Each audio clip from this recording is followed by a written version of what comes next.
Ladies and gentlemen, welcome to the first plenary panel entitled Balkans 2025. My name is Oran Nechev. I come from the Institute for Democracy Societas Civilis from Skopje, and it is my pleasure and honor to moderate today's panel. Before starting, I first need to apologize on behalf of the organizers that the EU ambassador to Serbia had to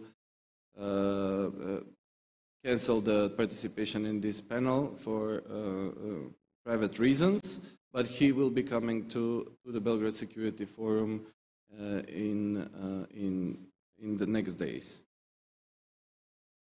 So we have 4 distinguished panelists, and I will start with the lady, Hedvig Morvaj, Executive Director of the European Fund for the Balkans, an initiative of a number of European foundations, including Robert Bosch Stiftung, King Bandoan Foundation, Campagna di San Paolo, and the Erste Foundation. Long-standing activist, I would say, and supporter for EU integration in the region. Welcome, Hedvig. Mr. Robert Cooper, from the European Council on Foreign Relations, and also a visiting professor at the London School of Economics. He has worked for more than 10 years for the European Union High Representative under Javier Solana and later Catherine Ashton, and also, at least for me, very important author of the book Breaking of Nations. Then we have Naim Rashidi, the Executive Director of the Balkan Policy Research Group, with rich experience in conflict resolution, inter-ethnic relations, institution building, and EU integration. Welcome, Naim. And finally, Vladimir Međak, currently Vice President of the European Movement in Serbia, for a long period of time, employed by the government working on the EU accession process. Welcome, Vladimir. So, before going to the question to the panelists, I just would like to give a short description on the panel and the aim of the panel. So, 15 years ago, the Thessaloniki summit, at which the perspective of the Western Balkan EU integration was confirmed. Countries of the region are still far away from the EU accession. When in September 2017, the President of the European Commission, Jean-Claude Juncker, announced a new momentum, reaffirming the EU commitment to the enlargement, many of the Western Balkan countries optimistically thought that the future of the Balkan is bright and very certain. However, the EU communication on credible enlargement strategy that was published in February came out less optimistic and harsher in regards to the conditions than the majority expected. The document makes it clear that the Western Balkans, in order to progress towards EU membership, will have to enhance their efforts in implementing reforms and resolve all the bilateral issues. Also, the new EU strategy confirmed the already obvious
advisory group for years now that business as usual does not deliver.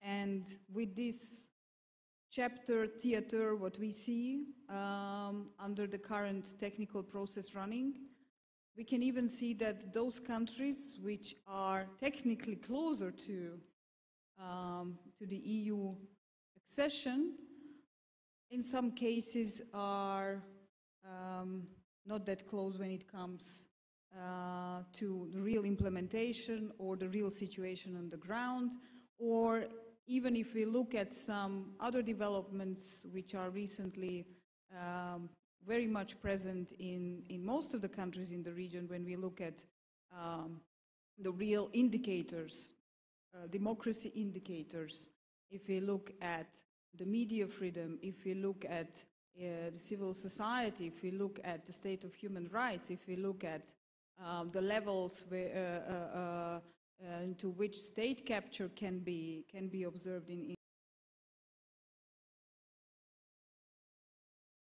some of the cases, we see that the technical process is not really showing the real developments in these countries. Another question is, I mean, what kind of an EU accession does the region imagine? What would fit to the needs of these countries, and what would fit to the capacities of these countries? Because the real question is how to improve the well-being of the citizens of these countries and how to make this process happen. And the question is also into what kind of an EU we think we will integrate. Because the EU, which will be out there one day when we will be ready to join, will be quite different from the one what we have right now. And then there is a third issue which relates to the need that we contribute to the debate which is focused on how the Union can evolve and move forward. Because it's only natural that we care about the structure which we are aiming for. So we should get integrated. We should, first of all, get proactive in getting integrated into this debate in order to develop this future European project, to contribute to its future development in order to be able to integrate into a structure which will fit the needs of all the countries which will be in there.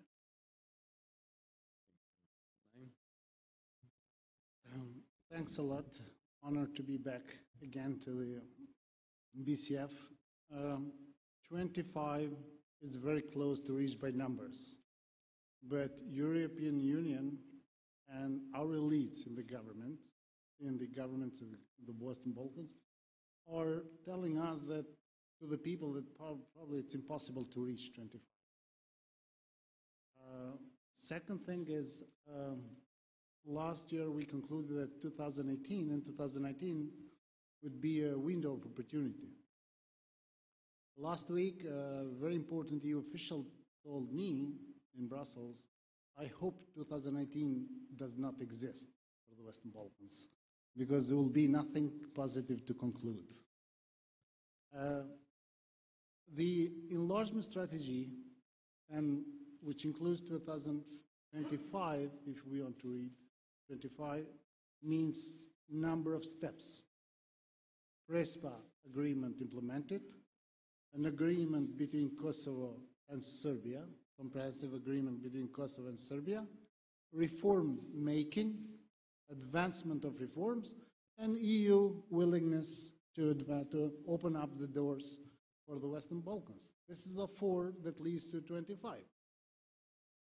Prespa probably will move on. Still, people are confident.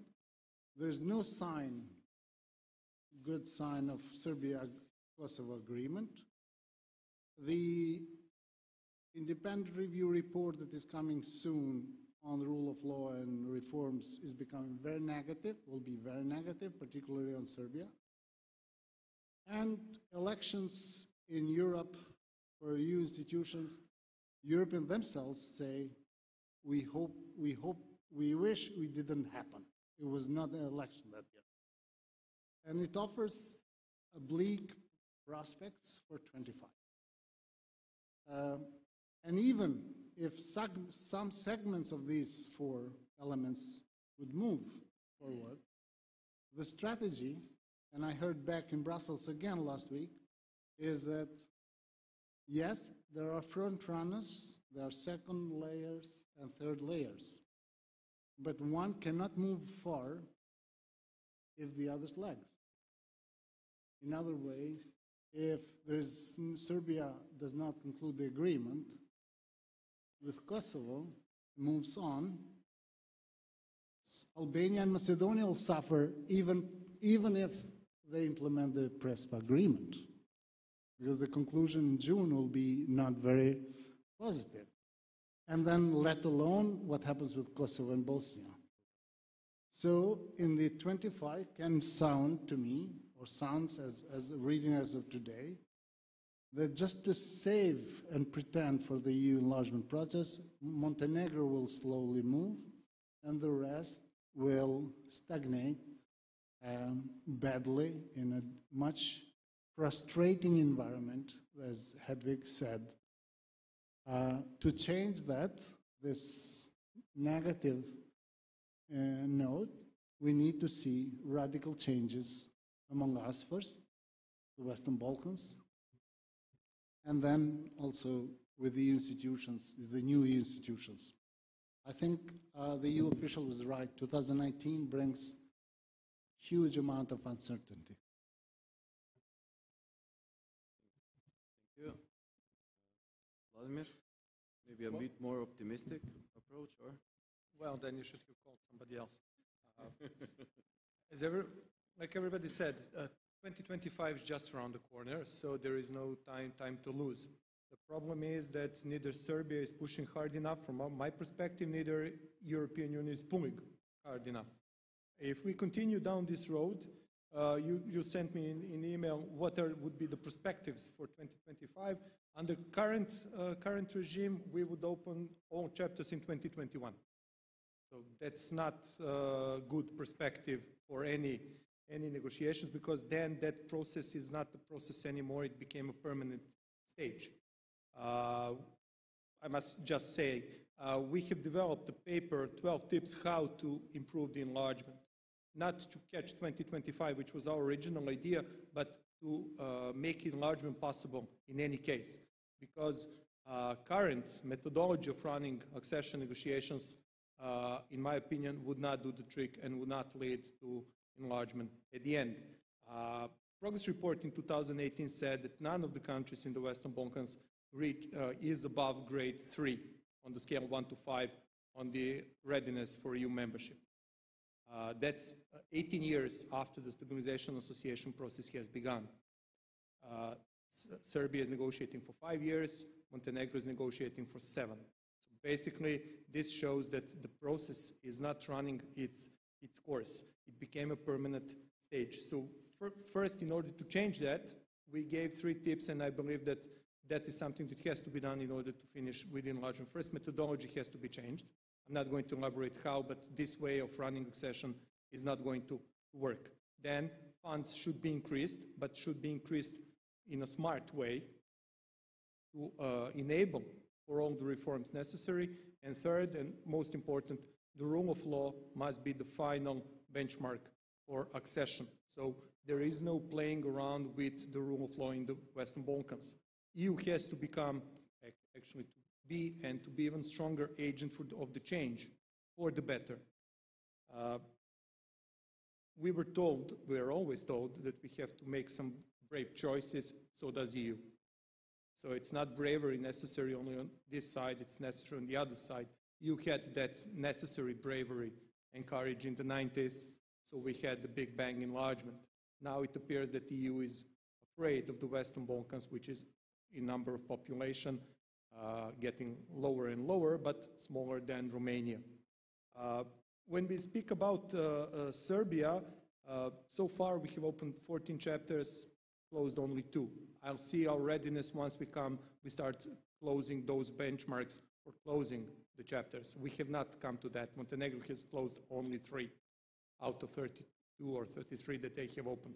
So they have closed only 3. And that will actually show the readiness for membership. You spoke about state of democracy. Freedom House actually calculated that state of democracy in the Western Balkans is now lower than it was in 2006.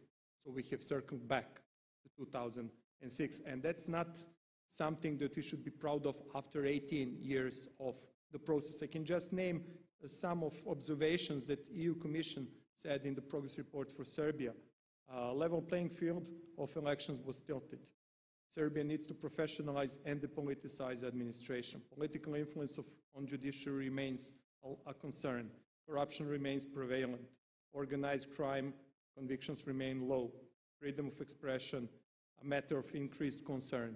And yet Serbia is more advanced on this scale than the rest of the Western Balkans. So the situation is very bad in the entire region. Problem is, these reports are not read. So they are read by a few of us enthusiasts that have actually nothing better to do in our lives, and we actually sit and read those reports. Message by the EU in the media is that things are running according to schedule. I just haven't seen the schedule. That's the problem. It all comes back, and when you read this, it all comes back to the rule of law. In my opinion, when we speak about Serbia, and that's why you invited me here, the changes of the constitution that are currently underway dealing with judiciary will be the breaking point. Because in my opinion, freedom of judiciary is what will make all this disappear. Without freedom of judiciary, none of these issues actually can be resolved. And this is going to be the test, both for EU and for us. We see that EU is very strict when it comes to freedom of judiciary in European Union. We follow the example of Poland. Irish court actually refused to extradite an indictee to the Polish court, and they're both in the EU. So EU can actually be tough. And this is what I what I think that EU should be as the agent of change in the Western Balkans, particularly on freedom of rule of law and judiciary. Everything else we can negotiate. We can negotiate the level of pollution. It's not good, but we can negotiate. We can negotiate state aid or agriculture or subsidies and stuff like that. But on these things we cannot negotiate, because if you do not have free judiciary, nothing else can be finished. You cannot have protection of intellectual property if you don't believe in the court's sentence. And I will finish here, don't worry. Don't press the ejection button, please.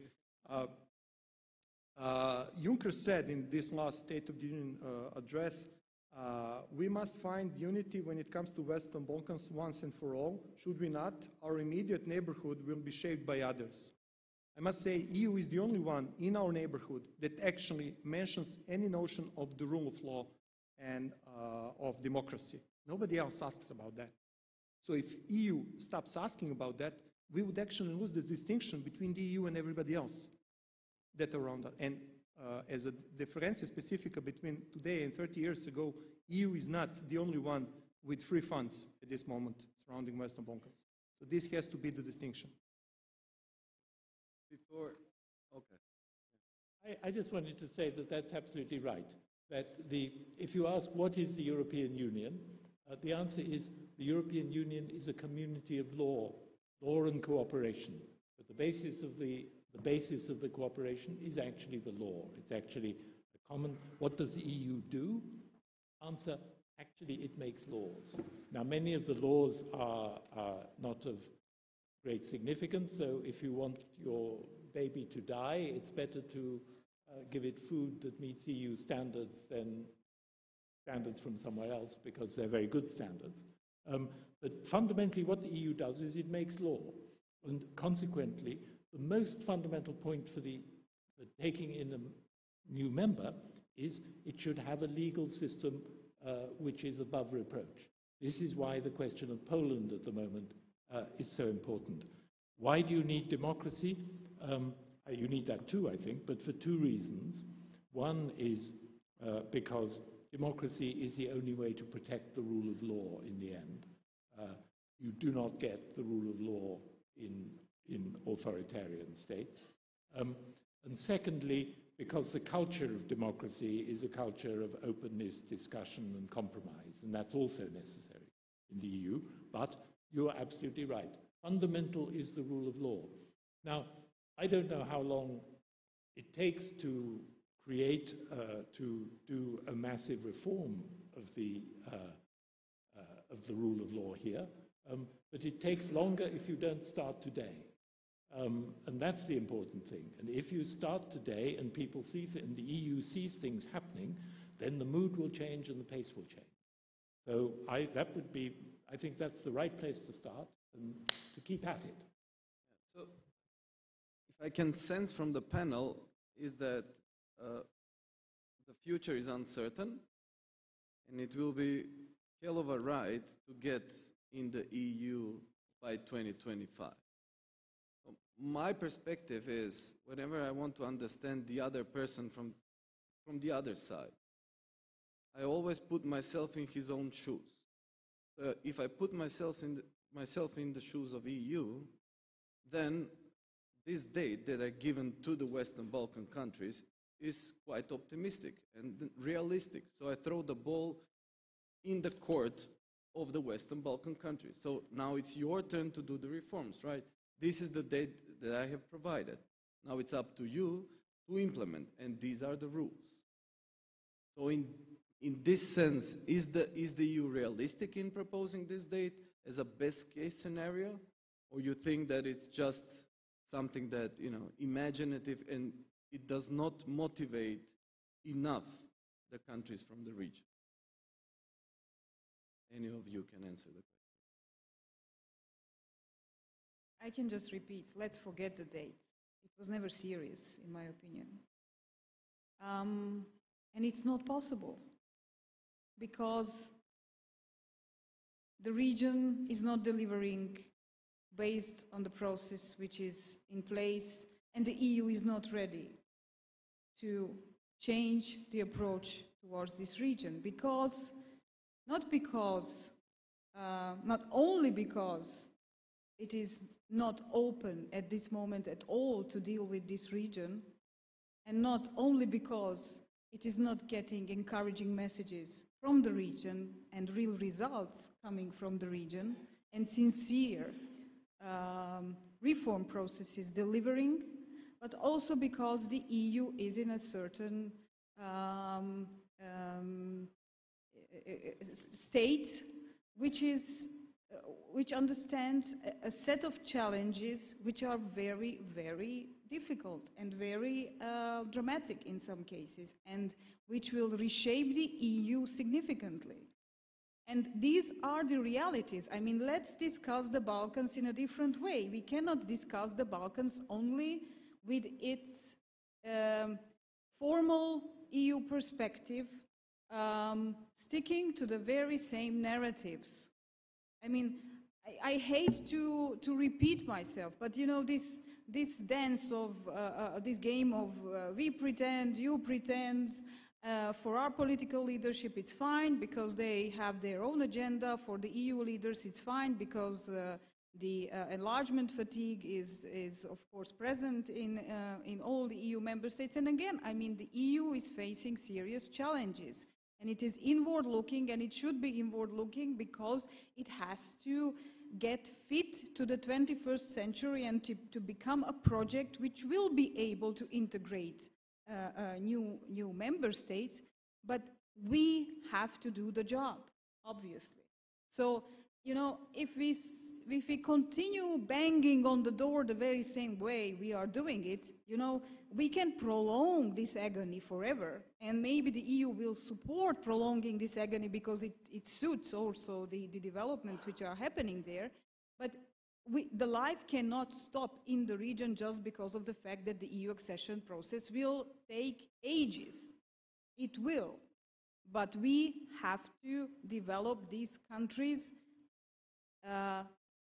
thanks to the accession process, given opportunities and to the instruments which are in there, but also in spite, I would say. We have to look around and see what opportunities are out there which do not necessarily depend on how close we are to the EU or to depend on the instruments which the accession process is giving to us. We have to see how the region can really develop, and in the crucial areas which will make the life of its citizens, the region, decent.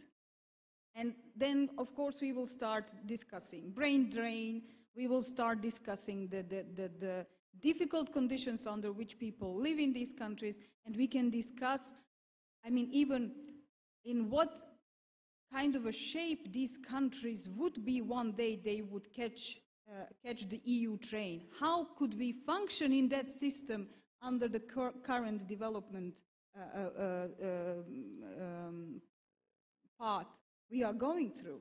I mean, we have to realize that if we, when I say we, these countries, the leadership of these countries and the citizens of these countries, that we have to make life decent, and that we have to get this region in a good shape, as good as possible, in spite of the EU accession process. And we have to find ways, and we have to be innovative. Hey, I mean, there is a whole world outside. I mean, it's not only the region and the EU. Let's look at what's happening in other regions. How will we catch the development train? Why can't we find something in an area where the region with joint forces can become contributing to the economic processes, to use some advantages which are out there, to find ways how to make this region work and how to make this region develop, but in a completely different way than it was, as it was approached so far. Yeah. From a European point of view, Serbia and Macedonia have all the capacities to make the reforms, these reforms. But there is a huge distrust on the willingness of all of us, of the leaders of the Western Balkans. And the leaders, our leaders also distrust the EU. And we people distrust them both, most on the leaders. And with this level of distrust, because we're knocking on the door with the same, to the doctor, going to the doctor with the same virus all the time, it doesn't get a cure. And I think partly is right. It's a lack of willingness. And we need to see a big shift on the willingness of the leaderships of the institutions of all countries to make these reforms. And if it's not 25, it's 27.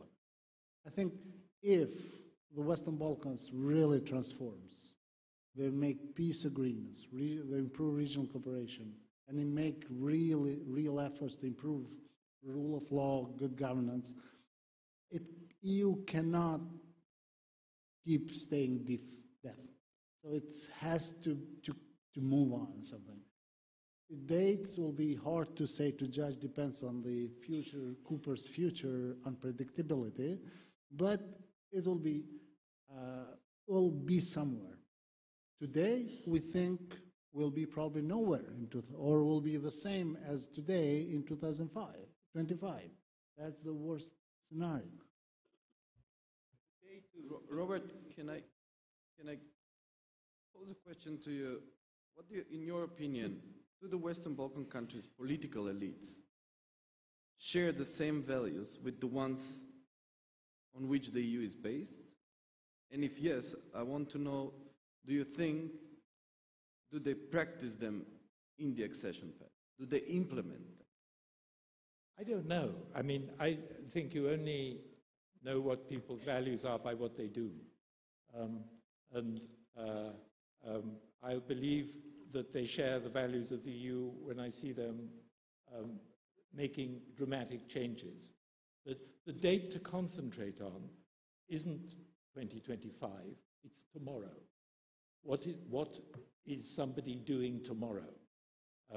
Because if you don't do it tomorrow, then you decide not to do it the next day after, then the answer is forget it. if somebody, any of the countries in the Balkans, started making visible progress in difficult issues, like fundamental issues, like the rule of law, if that happened, the EU would fall over itself with enthusiasm. This is a process into which an enormous number of officials have put an enormous amount of time. They don't like writing these negative reports. They would be delighted if something was happening. So if you do that, then you get a whole different momentum gets in. Actually, if I go way back, one of the reasons that I was very enthusiastic about the Serbia-Kosovo dialogue to begin with, and I still think it has got lots to do, is because I thought, look, if we can move Serbia forward, that will really give Bosnia a shock, and maybe they will start doing something. If one country could shock the others by actually making some real progress, and shock the EU by making some progress, that would change something, and it can be done. Go and ask the Baltic states how they did what they did, because they started from way back, but they tore lots of things up and started again, and did it. It can be done. But it starts tomorrow, not in 2025. Vladimir, we're saying that the countries from the Western Balkans are knocking with the same stick to EU's door. And we're commenting on the design the whole accession process goes. But then, if we look at the state of democracy in Serbia, for example, and then the way, for example, the law on state budget was adopted in 2018, or let's say the respect of division of powers, we have in less than a year 236 questions posed by the MPs to the government. None of them was responded.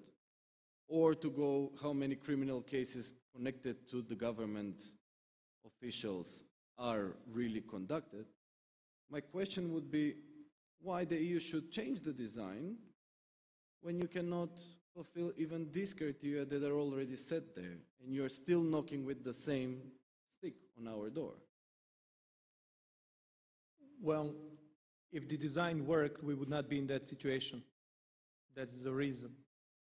The process of integration is intended to push and pull the country closer to EU standards and not allowing it to go backwards while opening chapters. That means that we have this connection between reality and the process. 5 years is a lot of time. So if we want to succeed by the end of 2025, we should finish all accession negotiations by the end of 2023. That means 5 years. 5 years is a lot of time. You can do a lot. That's more than a full mandate of a government, one full mandate. In one mandate, you can do term in office, you can do a lot of things. But the thing is, how are you pushing them? Are you pushing them in a proper way, in a proper direction? That's why I'm saying that the methodology should be changed. That means that more pressure, okay, now I have to say what I mean by changing methodology. Giving time limits to both sides, EU and acceding country, for certain activities. For instance, screening process runs for 18 months. You should not wait for 1.5 years or 2 years for screening report from the European Commission to proceed further. Then, EU should not wait for acceding country for 2 years to submit a negotiation position, because currently, for instance, Serbia submitting accession negotiation positions for chapters in which we got invitations to do so 2 years ago. So those time limits actually will shed the light to the public of the speed of the process. So this is too technical for this kind of debate, so I'm not going to go into details. But this would actually put more pressure on the government. I think that the 5 years is a really long period in which you can do a lot of things. A lot of things can be done. Particularly, you can amend the constitution. We are in the process of so-called amending the constitution for more than 1.5 years. We have the fourth fourth version of that, and we are still nowhere close to the ending of the process, and it should have been ended in December last year. So this is the speed of Serbia. Is the EU clear enough in saying and portraying and recognizing the state of play, if we take state capture, for example, but not exclusively in Serbia, but also in the other countries? I myself, coming from Macedonia, it needed a lot of time to recognize first that the country is in impasse. That was the first wording that they used in the reports.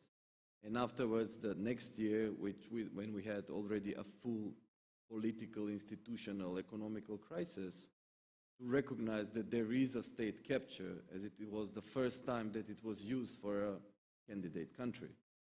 And afterwards, we have seen the very same wording in the EU communication.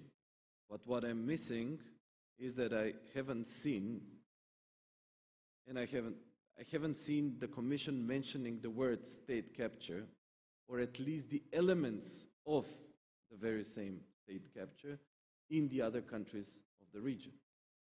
So is the wording clear enough in order to push the countries to do reforms, or we need kind of a clarity that was provided with the Pribe report? In my opinion, you should demonstrate that it is not happy with the pace of accession as it is today. And how many years did it pass before you mentioned anything was wrong in Macedonia? So it was basically win-win situation. Then they don't object, Macedonia doesn't object, and years go by.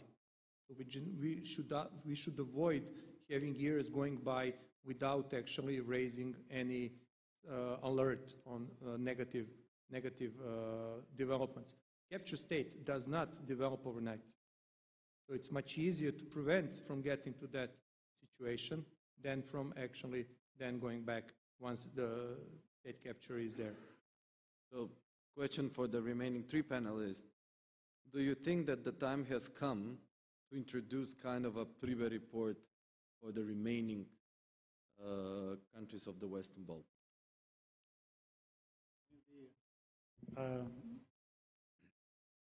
Which is, just to clarify, which is a report commissioned by the Commission to an individual expert or rule of law team, as it is mentioned. So it's not regional commission paper. It's a paper commissioned to someone else to do it. It worked for Macedonia because it was a candidate country, and second, it was chosen to be German.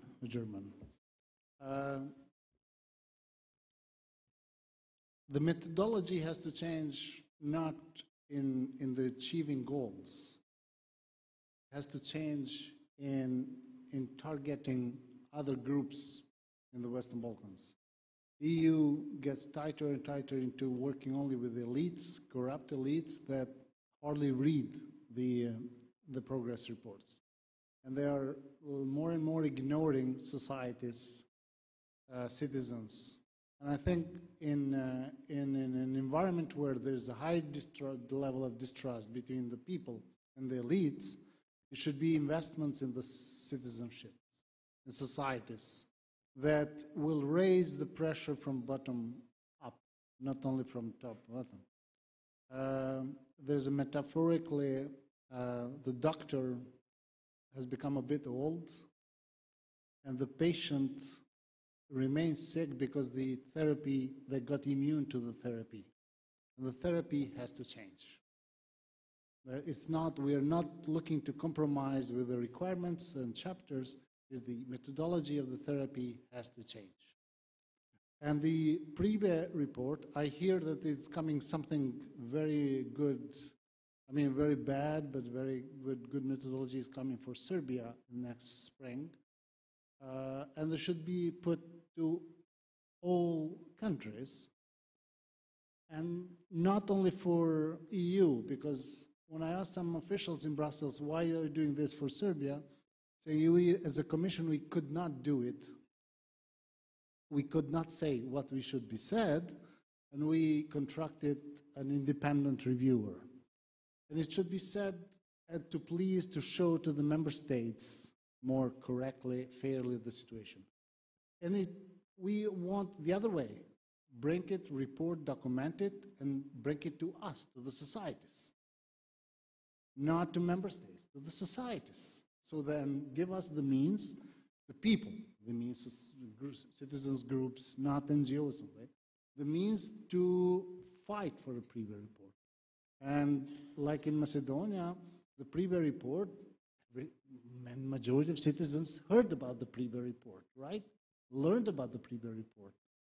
And it offered well-argumented structures that to work on. And I think it should offer the PRIBE report, should offer evaluation, but along the 2025 path. Not the PRIBE report to stagnate the process, but PRIBE report to speed the process for 2025. I mean, there's always a risk with reports because normally in government, if you've got a problem that's very awkward, you get somebody to write a report on it, or you form a commission to write a long report on it, because that process then takes a lot of time and you meanwhile do nothing. So actually, any decent government ought to know what the problems are. If, while you start, I would start tackling the problems tomorrow, that maybe the person who should commission the report is the Serb government itself. If you must have Mr. Pribe, get Mr. Pribe to write it. But I think probably the Serb government knows what the problems are. Write their own report and then implement it. Start tomorrow. This is the question of capacity and the willingness in order to implement this reform. So, my question to Hedvig, what all the reports are saying that we need to increase the regional cooperation. So it is one of the rare organizations that supports civil society engagement on a regional level. How satisfied are you in what has been achieved so far? And where do you identify the potential areas of improvement? We have mentioned, for example, the state capture. Do you see a potential in the region to monitor such developments? For example, if we take the PRIBE report for the whole region, do you think it will be beneficial for the region to have a civil society regional organization or consortium of organizations that will monitor and closely follow the reforms of the countries? Well, as I understand, there are two questions actually. One is related to the state of regional cooperation, and the second is the role of civil society and the regional cooperation of civil society. Well, considerable resources have been invested in enhancing regional cooperation, and we cannot say that there are no results, because there are very interesting processes, initiatives ongoing everywhere where we see that there are clear interests for establishing cooperation. It is happening, and obviously there are interests because this is a region with a joint heritage, with as we say, with our language, except the Albanian language. People, it's easy to communicate. There are great initiatives, for example, the Vicinities TV show, which proves it, how people can discuss issues of regional relevance, everyone in his or her own language, and very well understand each other. In all areas where there are clear interests, people cooperate.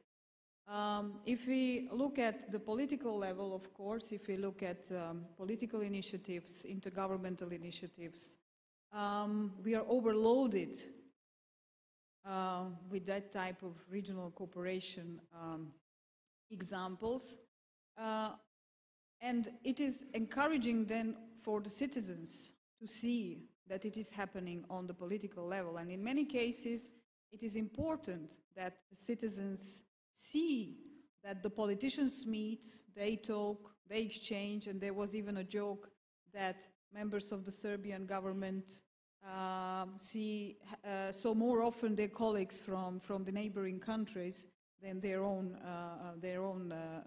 colleagues from their own government, because it is sometimes you have the impression that it's happening every week, a ministerial conference here, a ministerial meeting there, a presidential meeting there, a prime minister's meeting at another place.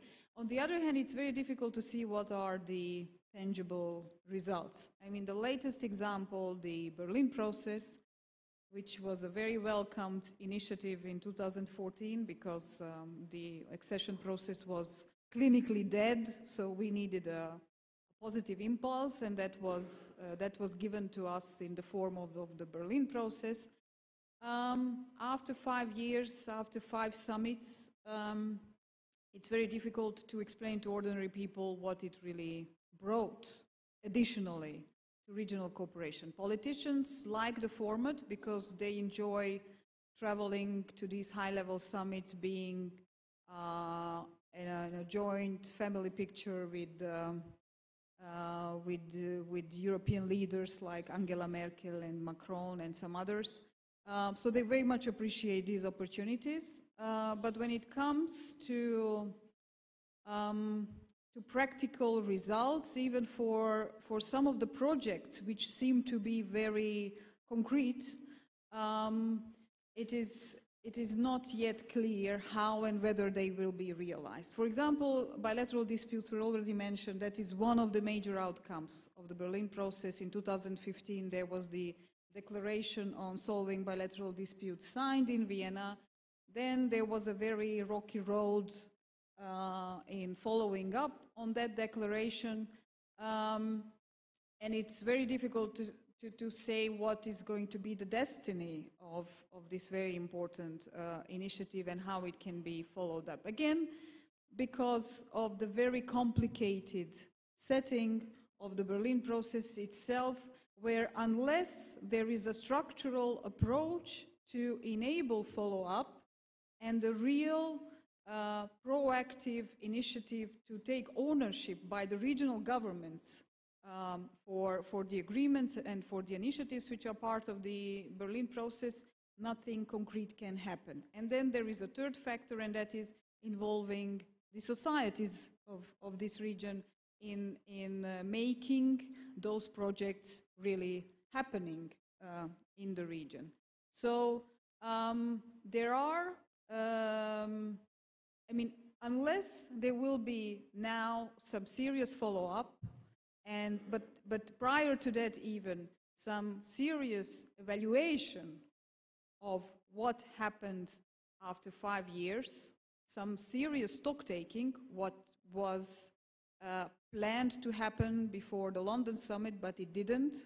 So we are very much looking at the direction of Poland right now, whether they will include that element in preparing the summit. We cannot have any big hopes with the continuation of the Berlin process, I would say, because it will become one of those annual meetings which mean something for the political leadership, as I said, but not really delivering concrete results. And then just shortly about the civil society role. Before the civil society, we're going to have a change in the leadership of the RCC beginning of next year.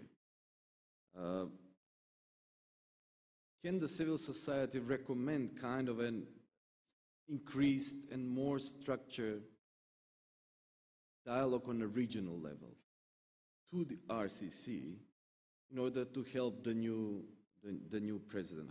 How do you see? Because it's also part of the, let's say, it can also get involved in stock taking of and the results that are produced by this regional intergovernmental organization. We have a proliferation of government regional initiatives, and God knows what are they doing and what kind of results they're producing. It's even difficult to map them on a sheet of paper.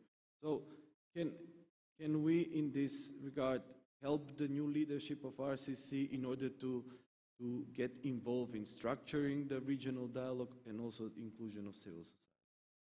Well, the Regional Cooperation Council is important because it is actually the leading regional cooperation, institutionalized regional cooperation mechanism existing. And it's, there will be shift in leadership, but I think what's more important is that there are new realities in the region. There are new realities in the regional cooperation of this region, in the bilateral cross-border relations in the region. Again, I think the situation is worse than it was a few years ago. And it's a completely new situation and a new reality in the EU. So in that context, I think the RCC, if there will be a new strategic planning phase for the RCC, all these factors should be taken into account. And finally, the RCC should get closer to the citizens, because I think that was not happening so far. In the civil society, in the end, do you see a space that regional approach towards tackling issues, for example, of rule of law, can be dealt on a regional level? You know, I don't think it's a real question because it's happening. There are regional initiatives, there are think tanks, there are policy organizations, there are watchdog organizations who are trying to do that. It's, there is a question of means and generally the state of civil society in the region, the state of non-governmental organizations, the level of support to that kind of activity. So it's a very, very complex issue. The need is there, the will is there, the actors are there, but how to make it really happen, that's the question. Moving on from the regional perspective more to let's say, local, national level and to Kosovo and Serbia, last month the European Parliament voted in favor of visa-free travel for Kosovo citizens. The number of votes endorsing the positive decision was higher than expected. 9. Is the visa liberalization for Kosovo the only tangible results for the foreseeable future? What is your opinion? And even that, if it happens. So in very uncertain that it happens, and brought the process enormous frustration among the people. I have 13 staff, and the only one that I travel freely, and I need to take them some to Brussels next couple months. I'm struggling to set appointments for visa for the very competent people who studied abroad, most of them. It's and then Kosovars have to read their foreseeable European perspective in the enlargement strategy. Along with Serbia, they have to make an agreement, comprehensive agreement. There is some reading in Kosovo that we are not in rush, that Serbia is first in rush, but probably it's only fewer years difference, and doesn't matter. In the context of enlargement, that difference really doesn't matter. Serbia is in rush this year and next year. Kosovo will be in rush because they both, if they make no deal, will live in a deep, dangerous status quo. And in the context of Kosovo that needs accession and membership to international organization, will be a very challenging perspective. I think what Koper said earlier also, examples are echoing. RESPA agreement was an echo, at least for the Kosovo, was a big echo. I understand here was a bit different, and I think people and citizens and elite and structures of the states are got that message that is possible. Yes, it's a context, it's very different, but there is a desire, regardless of the political disputes and fights, there is desire to give an end to this unresolved, long unresolved issue with with the hope to bring opportunities to allow people to deal with the real issues of homework, state building, and moving the place and the country forward. It was soon, probably the visa liberalization is still uncertain that will happen. Soon it will happen at some point, but soon people will understand that it's far from enough from a aspect. This is why it should focus on the four things that I've listed at the beginning: agreements, reforms, and EU offerings, what the pulling power will be. That is very important. We risk seeing blocking each other, even if some deserves and merits. So, if this is not enough, do you think that there is a critical mass in Kosovo, an interest among the political elites to engage substantially in the dialogue with Serbia in order to push for a sustainable solution? Or, let's rephrase like this, do you foresee the political leadership in the country that is ready to work towards building trust in the relations with Serbia? Because what we have seen in the case between Macedonia and Greece, trust is essential to move forward. So, do you see it? We are far from Zaev-Tsipras relations. We are far away. And the main issue is lack of basic trust. And people heavily distrust any negotiations with Serbia and the whole process. And they distrust the leaders, their leaders. And there is distrust on the international community. They don't see international community, there's a will, but they don't see the machinery of international community coming together and pushing for it. And the process is not there. 7 years of very difficult dialogue has lowered the trust, has increased distrust in this dialogue process. And we suddenly expect an agreement by next year. Day by day, we see more and more distrust in the process.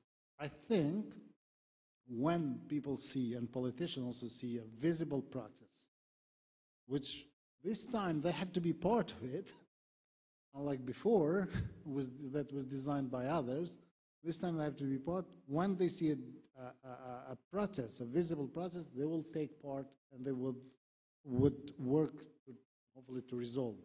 I think both leaders here and there are hiding behind unwillingness of the people. It's not true. People want to see this resolved on both sides. Just one sub-question.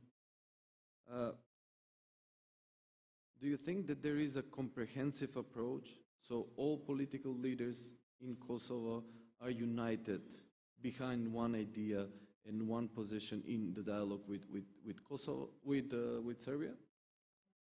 The political conflicts in Kosovo are for other reasons, not because of the dialogue with Serbia.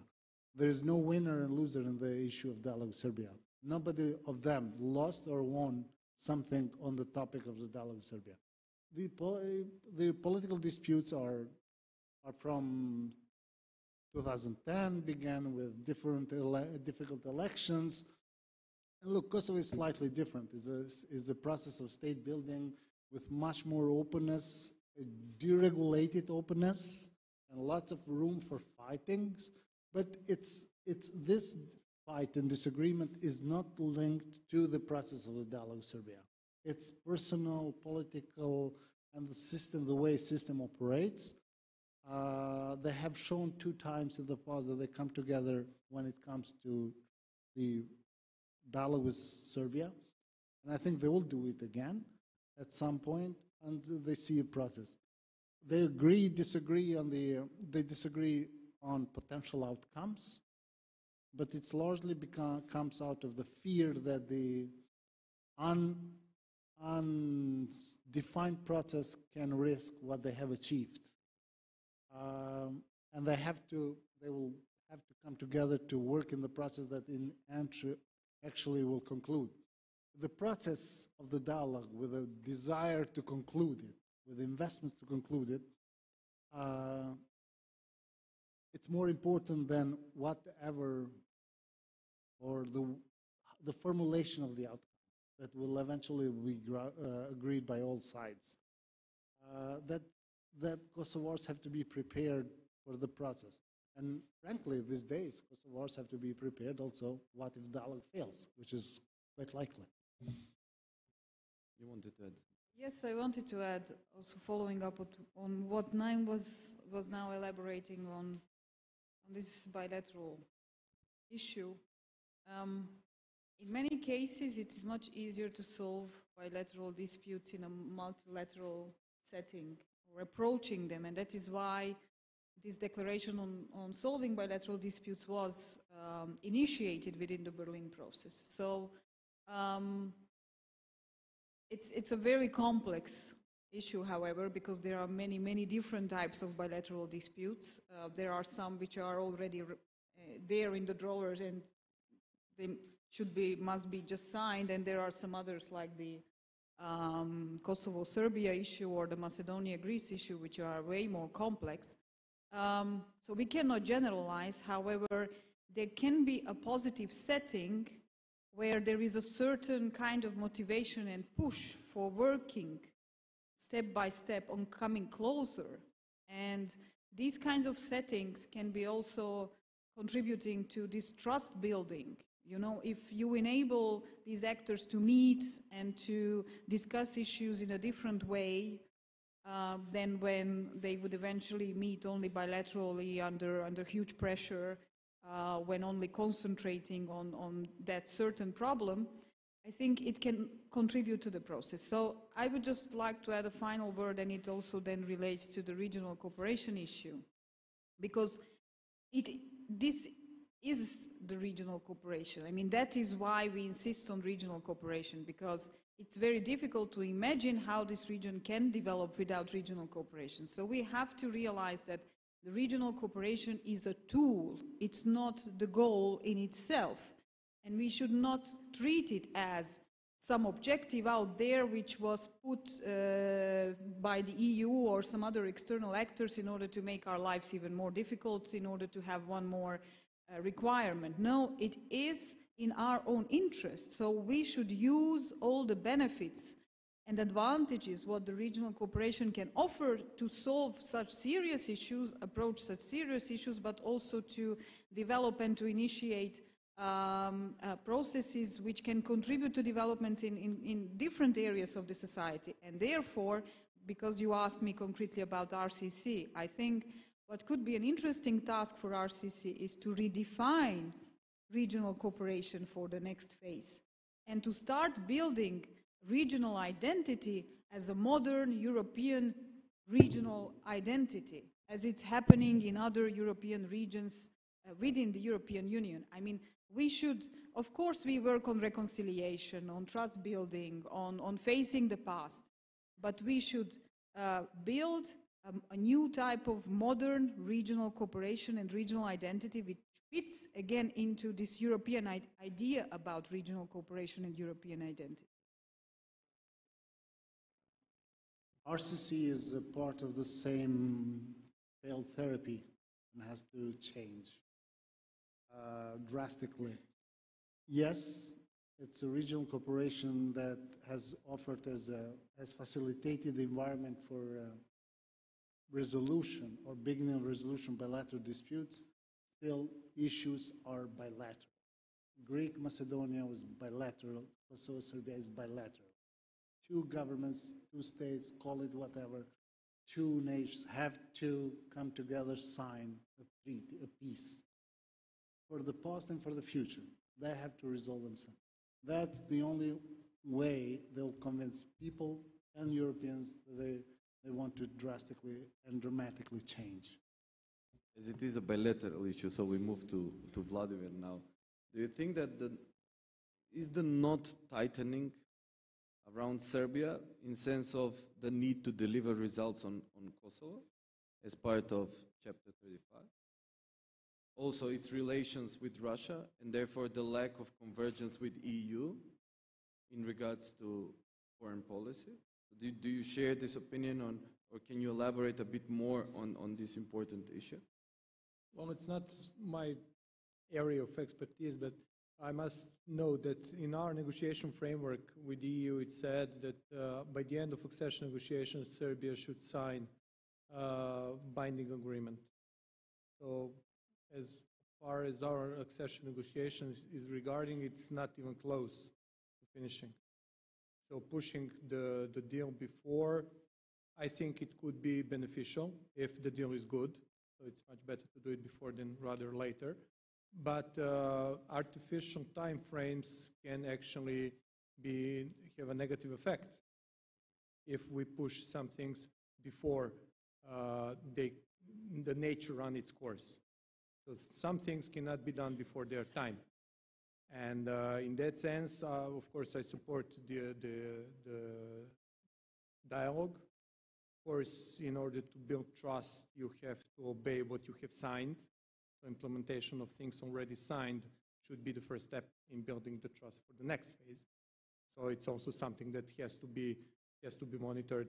And it is a bilateral issue, but EU is a chapeau of everything. So EU should also support implementing what has been already signed in order for both sides to see that agreement actually is bilateral agreement. The pressure is rising when we speak about Russia, but it's all connected to the first issue of Kosovo. So once those issues, the issue of Kosovo is being resolved, things will fall into its place. Serbia has to take care of its own national interest first, and then everything comes second. I believe that these things can actually be coordinated by the end of accession, and then to roll in as a fully functioning member state, being the only way that you can actually enter as being fully functioning member state. But we are also speaking about the process. Like I said, 5 years is a lot of time for positive developments and for negative development. We can remember 10 years ago the bilateral relations between Serbia and Croatia. Imagine those relations now. You cannot. But in 5 years, in 10 years, you might also have, again, relations like we had 10 years ago. So time is of essence, time is important, but artificial time frames can have negative effects. Okay, thank you. And before opening the panel for questions, I will finish with Robert.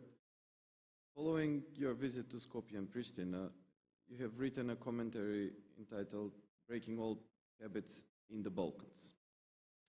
And then you are mentioning that we should leave the political leaders to give enough time to resolve the issues. So my question would be, did they had enough time to propose something in written already that we can really examine, as you written, not just what is proposed, but also how it might be done and what measures might accompany? Well, I guess they need a bit more time because they haven't done it yet. And because the issues really are very difficult and need to be looked at very carefully. So I think that if it's done, it needs to be done very carefully, and therefore more time is needed. And I was a bit irritated with the vast number of commentators who arrived and immediately condemned the idea of an exchange of territory. Now, exchange of territory is quite a far-reaching idea. It needs to be thought through very closely and very carefully and looked at in detail. But maybe it's a good idea. And so all I was saying is, well, it's really difficult to do these things if you are two political leaders negotiating, and we ought to give them some time rather than tell them, no, that's not acceptable before they've even done it. Actually, I think it's already encouraging to find two leaders of, well, Serbia doesn't after all recognize Kosovo, to find it's good to see two leaders of countries which have been in conflict recently actually talking to each other seriously. That's already positive. If it produces a real result, a serious result, that's been thought through in detail and can be sold domestically, that's even more positive. So I thought it was premature for people to condemn. I should say that I don't see why those things, I don't think you have to do either or. I think if you can reform domestically at the same time, in a way the domestic reform is the thing that matters for all countries more than anything else. Reform domestically so that you have reliable judicial process at home. That increases people's confidence in the agreements you make. These things go together, but do them all. Don't do one and then say, because particularly negotiation between Serbia and Kosovo, well, that depends on two parties. Reforming Serbia, that depends on one party. Reforming Kosovo, that's pretty complicated, but nevertheless, that's doable. So my answer is do everything and do it now. But I would say if you look at the end of this process, the EU's vision has always been of the whole of the Balkans being in the EU, and that includes Kosovo.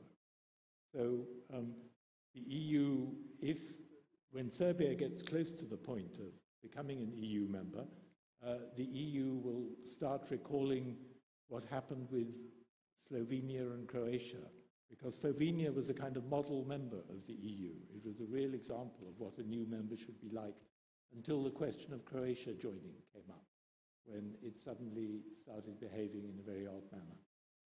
And everyone will be a bit afraid of that. So I think that fixing the Serbia-Kosovo thing is very important in the context of Serbia joining. Comment. Glad that you mentioned that. I would like that particular issue of Slovenia and Croatia being also mentioned when Serbia is ready to join, but to Croatia. So they should be recalled of what they have suffered, just to be on the safe side that it won't repeat again. Yes, well, I hope that people have already told everyone. Thank you very much. Now I will open the floor for questions. We have approximately half an hour for questions. The way I will do it, I will collect 3 questions, and then the panelists will have the chance to answer the questions. But before asking the question, please present yourself and to whom you address the question. So, Simonida first. And then you, sir. Good evening. My name is Kurt Bassiner from the Democratization Policy Council, also the University of St. Andrews. My question is mainly to Ms. Morvai, but any other people who would like to field it would be welcome. I mean, it sounds like, and I've experienced this, there are constituencies for liberal democratic values and rule of law in all these societies in Western Balkan 6, and we heard many of them last week in Skopje. But they feel let down by the EU quite often because they've seen the EU gravitate to leaders rather than listen to them and cut them slack. So the question I have is, how do you see mechanically a way to assist those constituencies in pressuring their leaders and getting outside the usual lane, as we see in the Berlin process of leadership to leadership, elite to elite? Because I think the record shows that the elites aren't serious. They don't want what they say they want, and we can no longer really believe them anymore. Thank you. Thank you. Simonida Kacarska, European Policy Institute from Skopje. My question is primarily to Mr. Kupa. I loved your last point on do everything, do now, but our case of Macedonia shows that it's very difficult. Even one issue that we solved relatively quickly on paper seems to take a lot of time. Now, the European response, going back also to your argument that Europe will be thrilled, was not that jubilatory, at least on the 25th and 6th of June. So we are running against that wall. And now going back to your last discussion on Kosovo and Serbia, how do you feel that the non-recognizers would respond to the potential solutions? How do you see the European response on that side? And the question is specifically to Kosovo and Serbia because I like to get away from my own yard. And I have a short comment, Zoran, if I may, on the Pribe reports. I feel that on rule of law, they were very useful in Macedonia, but then again, they were a diagnosis. And they also showed that the EU lacks models in this area, and the solution will have to come from our court. So then still the ball is in our court on these issues, even if you have the Pribe report. Thank you. One more question, or Hedvig, if you'd like to answer the first question, how can we assist the constituency in order to pressure the leadership, the political leadership? Yes, well, this is a huge topic, and that is why, for example, our group, the BIEPAC group, came up with a report mentioning the term stabilocracy, where the EU is supporting governments which formally guarantee stability in these countries, and on the other hand, it lets down these constituencies which care for democratic standards and the decline of these very same standards in many cases. So this is a phenomenon which is happening all over the region, and it was already mentioned, finally, it was somehow recognized by the Commission that these tendencies are happening in the region without naming certain countries. There are representatives of civil society and of these pro-democratic constituencies who are claiming that naming and shaming would be one of the solutions.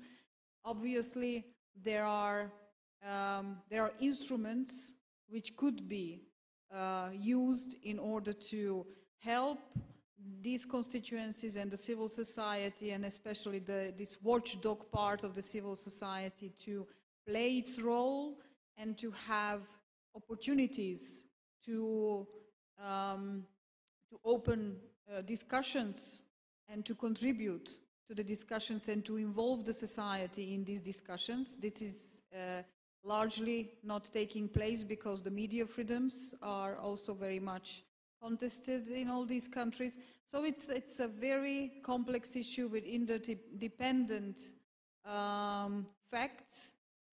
However, it must be addressed, because there is a certain tendency which is unfortunately not only happening in the region, so it's even more difficult to look at the EU when we have a situation like in Hungary or in some other EU member states. So that makes the position of these pro-European, pro-democratic constituencies in these countries even more difficult, because they feel that they lost the partner in the EU, the natural partner for promoting the European values, for promoting democratic values, and for gaining support for their own efforts and work in involving the society and getting the broader society on their side, supporting the positive reforms in these countries. Mr. Cooper? I think actually that the EU was thrilled by the, first of all, by the agreement, and at least the people I know were even thrilled by the result of the referendum, which they thought was very badly reported in the press, but was actually a big success. And they will be ecstatic if Mr. Zaev can get this through, because there are things that you can't do unless you're Macedonian. Actually, I think the experience of everybody I know, and if you don't believe it, you can check with Iraq, for example, but you can even check with post-war Germany, is that you can't govern other people's countries. Even when you've invaded them and taken them over, you actually can't govern them. The British occupation in authority in Germany was always frustrated, because actually the only people who could solve the problems of Germany were the Germans. And the solution was to get a German constitution and a German government and then things raced ahead. And nobody else can reform the countries here except the people who live there. And therefore, it's really in Brussels. Brussels doesn't get very excited normally, but it's really exciting if you see somebody who really does want to change things. And maybe Brussels isn't very good at expressing this, but I can't remember what question I'm answering, except that I did want to say... The second question is about the non-recognizers. The non-recognizers. How they will react. I mean, if Serbia-Kosovo relations sort of grow together, if they can find useful ways of collaborating, and I think there are lots of useful things that they can collaborate on. The more they do that, that's how you build trust, is actually by working together. The more they can do that, the sillier the non-recognizers will look.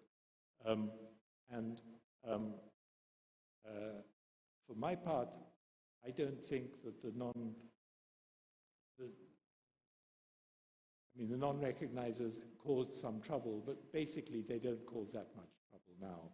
And the more Serbia and Kosovo function together, the more the non-recognizers will forget that they don't recognize.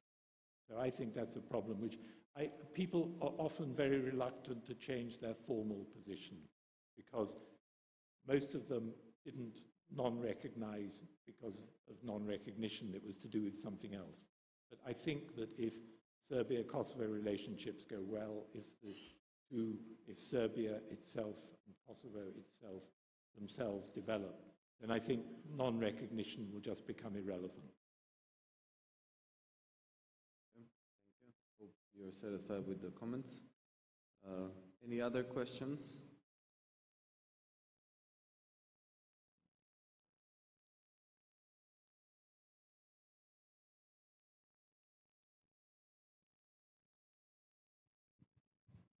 Thank you very much. My name is Petar Živković. I'm from Faculty of Political Science. I wanted to ask, I just glanced at this room and it seems to me that I'm among the youngest participants here. 10 years ago, we didn't have concepts of non-liberal democracy. Right now we got as data in one research that 76% people in Serbia don't believe in judicial system in Serbia. And in 10 years, I wanted to ask you, in 10 years, what will persuade young generation, my generation, to remain on European path? What will European Union give to them if we don't become part of the European Union in 10 years? Thank you. The question is... The question is... okay. Question is maybe for Cooper or Morway, I would like to hear.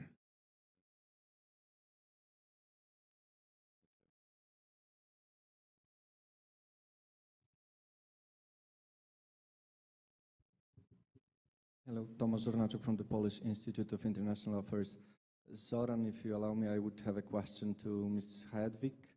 You mentioned that there is a bad need for an evaluation within the Berlin process, so we have to look what has been done and what achievements we have and what definitely does not work within the process, and that the Polish government should do that because otherwise it will be just another meeting with a nice picture at the end of the meeting.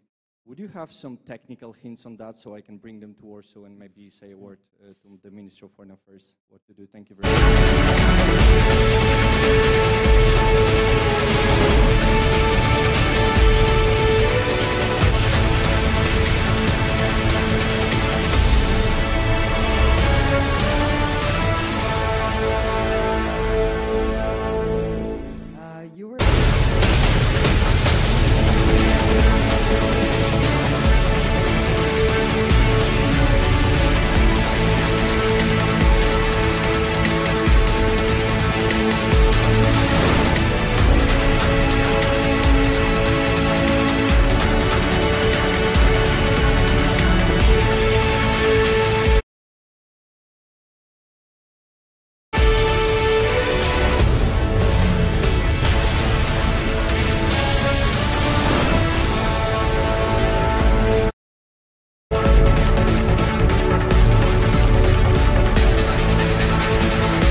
pretty sure that democracy could be improved in all of them.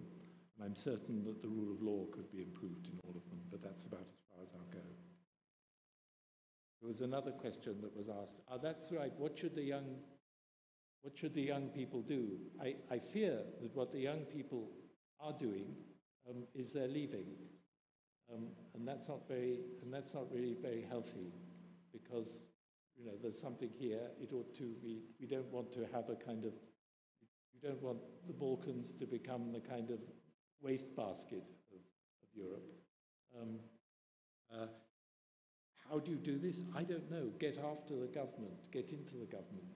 Form new political parties. If the government doesn't do it, then do it yourself. That's all I can say. I was never a youth organizer, so I don't know how to do this. If I may, even though it's not directed to me, it's not a question what EU could give to us. That's not a question. That's a wrongly placed question.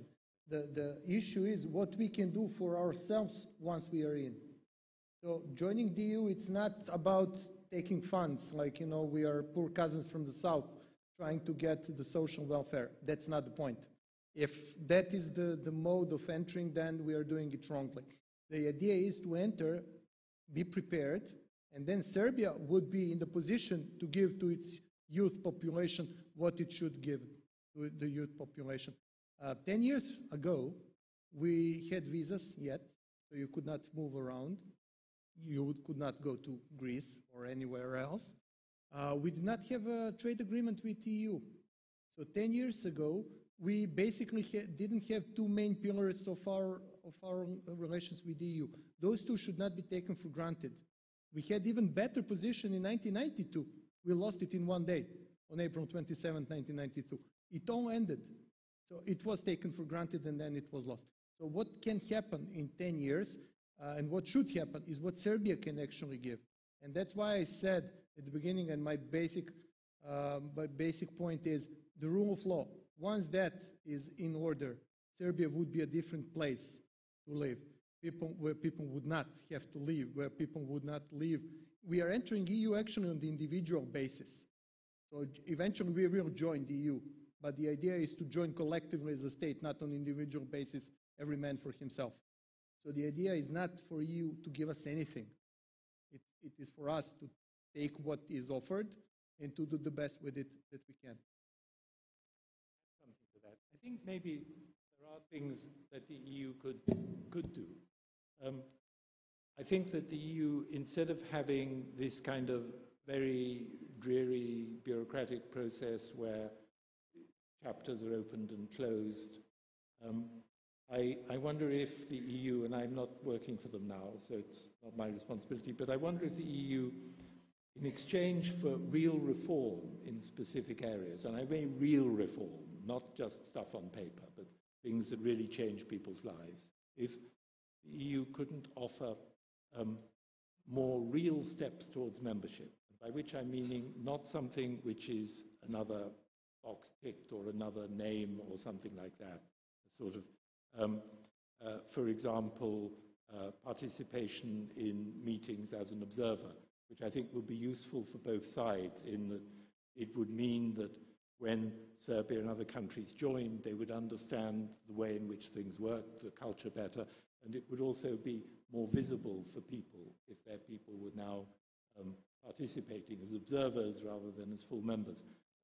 So I think there are, it might be possible to invent stages like that, but when I say real advances in exchange for real reform, I think probably it has to start with the real reform, because the EU needs to be shocked into believing that somebody is serious about joining the EU, not just doing it because it's sort of a fashionable thing to say in the region. Before giving the floor to Hedvig to answer the question, because I also feel young as you. I'm not young as you are, but I still feel young. So I think the first thing that we should do is to address these questions to our own governments, not to EU. Yeah. We elect those people, and they need to be held accountable to us. So not the EU. The EU is here to help, to facilitate, but we should address all these questions to our own government. So Hedvig. Thank you. Well, a lot has been said already about this question. However, I would like to add, even if the EU falls apart tomorrow, we have to solve these problems. So that's why I'm insisting that we have to define and design our own development path. And right now we have the EU accession instrument with its guidelines, with its very comprehensive structure, with the financial means to do the job. But even if it was not there, we would have to do the same job because we want to live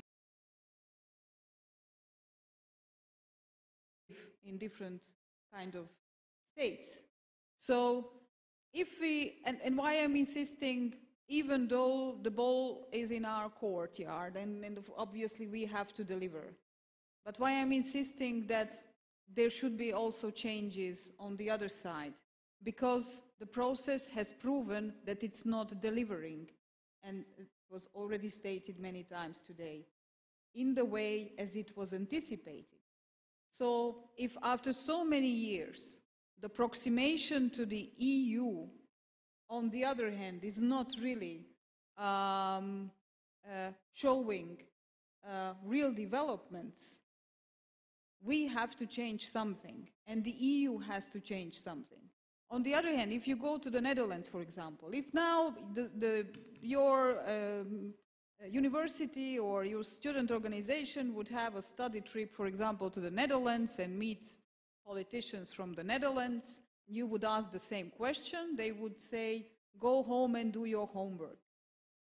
No discussion. And it's not only the Netherlands. There are a number of countries who have that approach, and we just saw that in the case of Macedonia now, when it was not granted the candidacy status after the recent developments.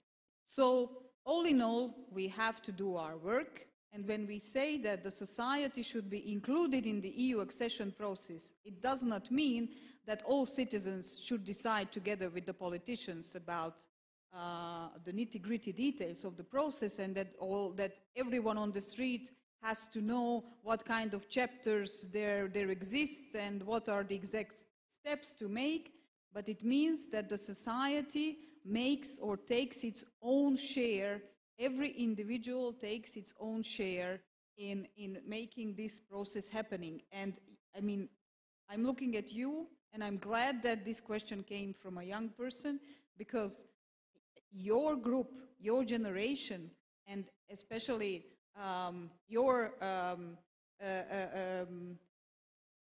you as students have even bigger responsibilities, because you have so many opportunities to get engaged. And especially now with the new media, with the interconnections at all levels, with communication channels open everywhere, with all kinds of ways for getting active, it's very important. And then to the other question about the Berlin process.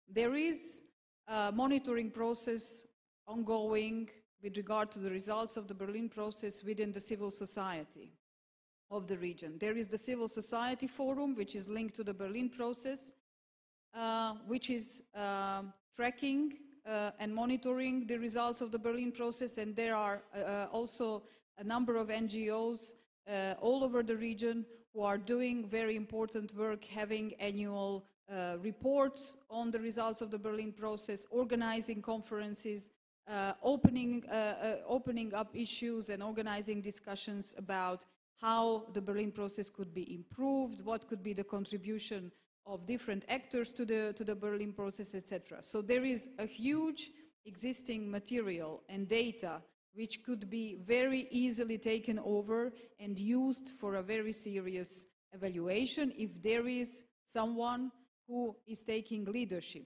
And that's someone, and why I was mentioning the Polish government, because it is only natural that the hosting government makes this step, because it has the legitimacy to do that. And it would be, in my view, the only serious approach to organizing any following summits, because it became obvious that the process is growing without any strategy, without taking into account the real needs even in the region.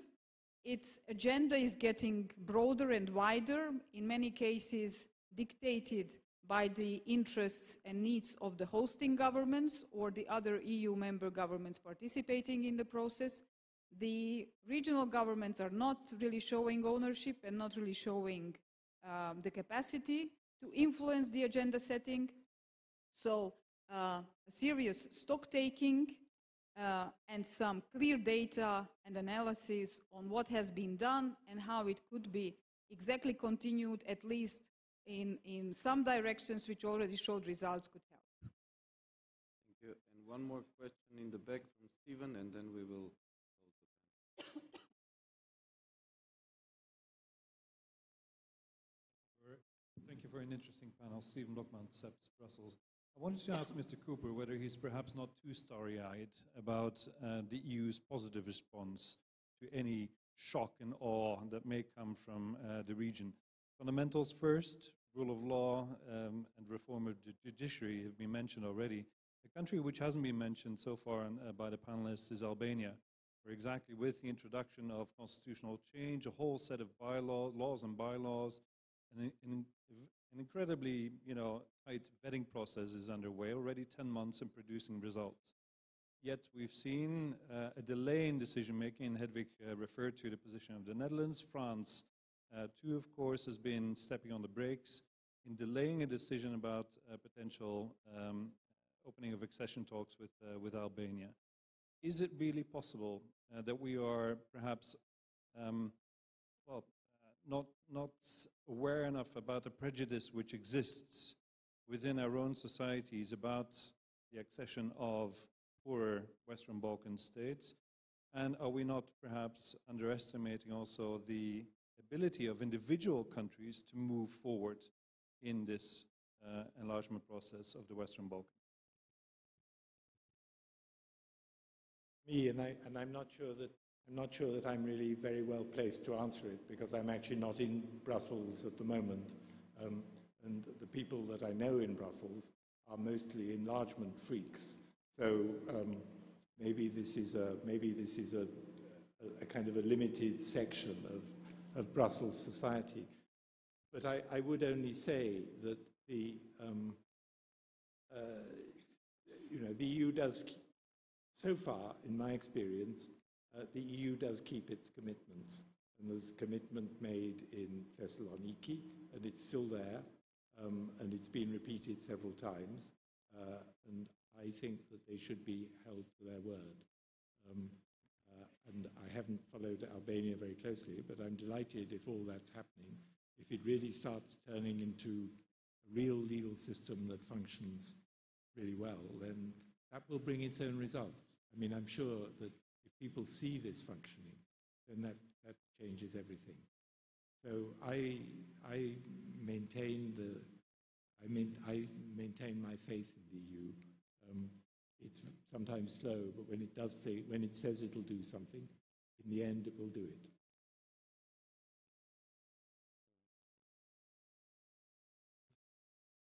I mean, Steve, the reality is that this non-cooperation or a pause on the enlargement has caused a growing distrust between the European Union and the Western Balkans. And yes, there are lots of prejudices in Europe, despite the very positive actions from there and there in the Western Balkans. But at the same time, Albania, from where it was a year ago, is getting lots of attraction and good news in the European Union. And Germany, who's their best friend now, is very positive that with the reform, heavy reform, unseen before they are doing, I have a statement from EU officials that they will catch up with Serbia if they really implement these reforms. So a year ago, this was no friends of Albania in Europe. And now there are some, but there are still lots of doubts.